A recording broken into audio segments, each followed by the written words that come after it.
Hey everybody, it's Greg from Switchback. I wanted to, now that our second fight has aired on YouTube, and if you haven't watched that yet, you should watch it now before, because I'm going to spoil some things.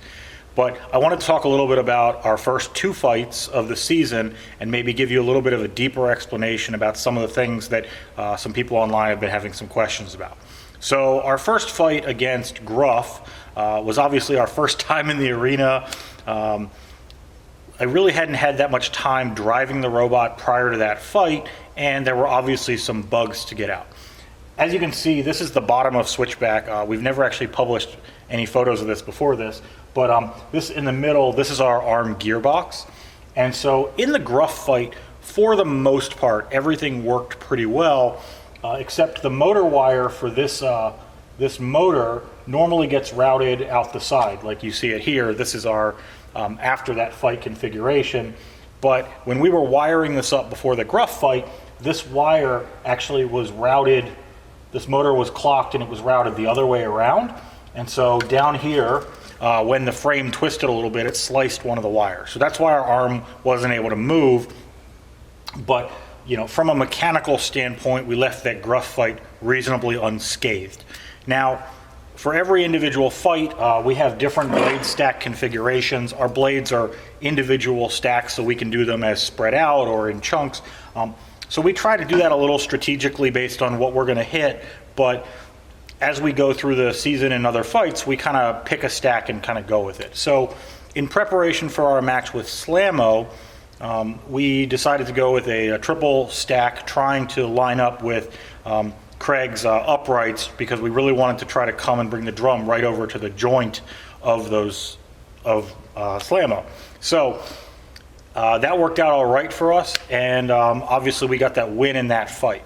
So in that fight, some of the comments I've seen so far on YouTube are about our drivetrain and how Switchback looks kind of slow, and that's kind of the same as in the Gruff fight. Well, that's actually something that we deal with both in the fights you guys have seen and additional fights in the future. Our drivetrain was just not great this season.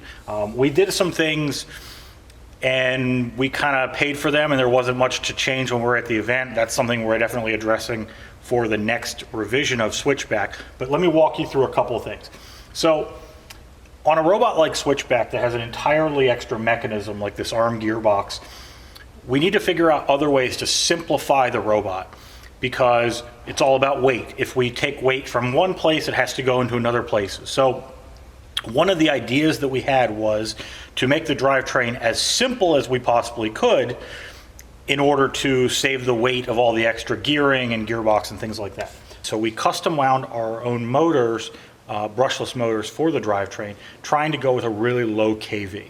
So the kV rating on a motor is basically you multiply the number that they give you, like 50 kV, times the volts, and that tells you the RPM of the motor at whatever it's spinning. So in our case, we're running a 12S battery system, or about 44 volts, and we're running 50 kV, putting our drivetrain around this motor around 2000 RPM. And so with 2000 RPM, based on the speed that we wanted the robot, we could do that with a single reduction. So there's a sprocket that lives on the motor on the drivetrain, and that's just one single sprocket reduction from there to the wheel. And so that was our idea, and we were going to get rid of a bunch of weight related to extra gearboxing and extra reduction.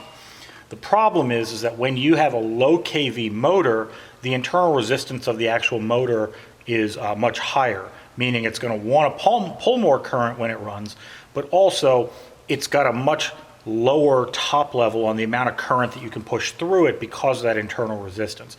So we were kind of balancing those two out the entire time. We would either lower the current limit on the actual motor controllers itself, which saves the motor and saves the motor controller, but makes our robot feel really sluggish on the field, or we'd increase that current limit and we would potentially blow out motors.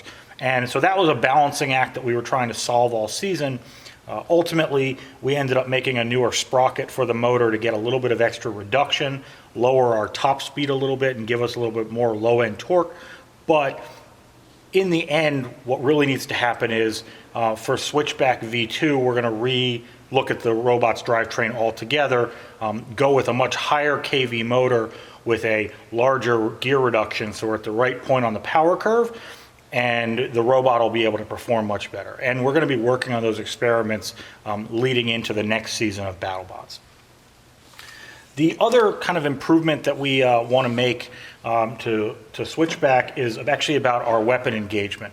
If you'll notice from like the fights with both Gruff and Slammo, when the blade and the weapon actually connects, it really does a hard hit. The problem is we don't have a great feeder wedge on the front of the robot because of the way the arm articulates. We were trying to directly engage with the drum, and so we're kind of hitting up against a flat wall. And even though we have some hook angle on our actual weapon blade, this type of hook angle really needs a feeder wedge on the front of the robot to be effective. Or we can go to a much sharper engagement angle on the actual weapon itself to get more bite when we hit somebody. So those are things that we're going to be experimenting with as we move forward.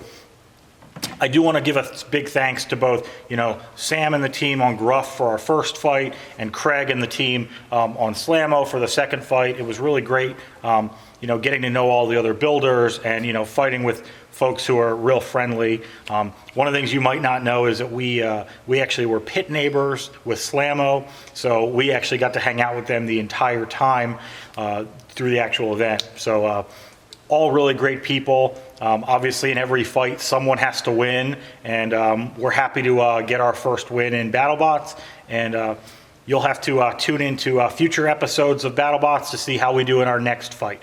So please take a few minutes, follow us on social media. We've got Facebook and Instagram, Twitter.